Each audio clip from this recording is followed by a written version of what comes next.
d'essayer de nous laisser dans le noirceur, mais il faut savoir qu'on est des êtres vivants et limités. Le suivant peut être un choc pour certains, mais je vous suggère de t'ouvrir le cœur et prendre votre propre décision. La réalité que vous vivez dedans n'est pas absolue. Il est simplement une projection de toutes vos pensées et croyances qui ont été gravées dans votre système depuis que vous êtes né.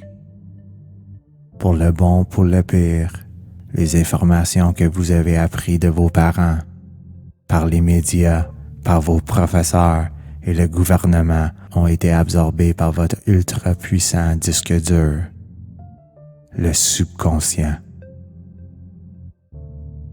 Ces informations sont encore présentes et ils sont en train de créer votre expérience de vie, même aujourd'hui.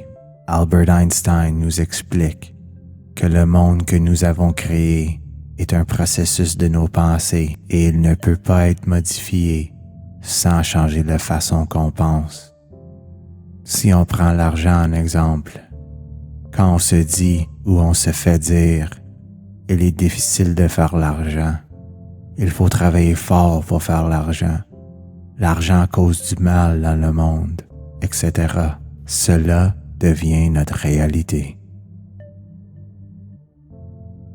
Dans cette courte présentation, on va vous montrer comment on puisse commencer à changer nos pensées pour enfin avoir la réalité qu'on désire.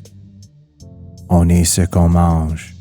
Vous l'avez sûrement déjà entendu, mais cela n'est pas juste vrai pour ce qu'on mange. On est ce qu'on mange, touche, voit, entend et même ce qu'on respire. Nos 5 sens sont en utilisation en tout temps. Même quand on dort, le subconscient absorbe de l'information.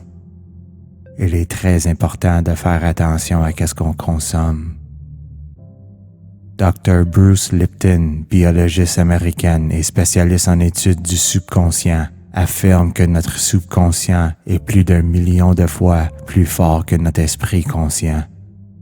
Il estime qu'on pense 65 000 pensées par jour et la vaste majorité sont faites au niveau du subconscient. L'addition de toutes nos pensées positives et négatives détermine nos expériences du présent. Bonne nouvelle, votre subconscient s'agit du meilleure technologie aux planètes et il travaille pour vous. En écoutant des affirmations, on peut enlever des vieux pensées non désirées et les remplacer par des nouvelles pensées positives. Prouvé par la science, la plasticité cérébrale nous suggère en écoutant des affirmations à la répétition, le cerveau est capable de créer des nouvelles connexions neurales qui nous aident à atteindre nos objectifs. La plasticité cérébrale nous montre que le cerveau est un système dynamique d'apprentissage en perpétuelle réconfiguration. Changez vos pensées négatives pour des positifs et vous allez commencer à voir le changement dans votre vie externe. Affirmez-vous, vous aimez votre vie et ensuite voir une vie que vous aimez se manifester devant vous.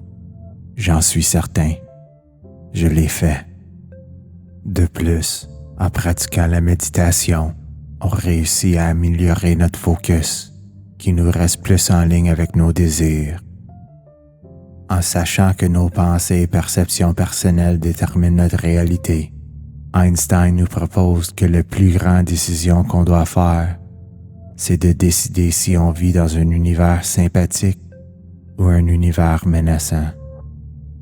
Si on voit les choses positives, plus d'événements positifs nous arrivent.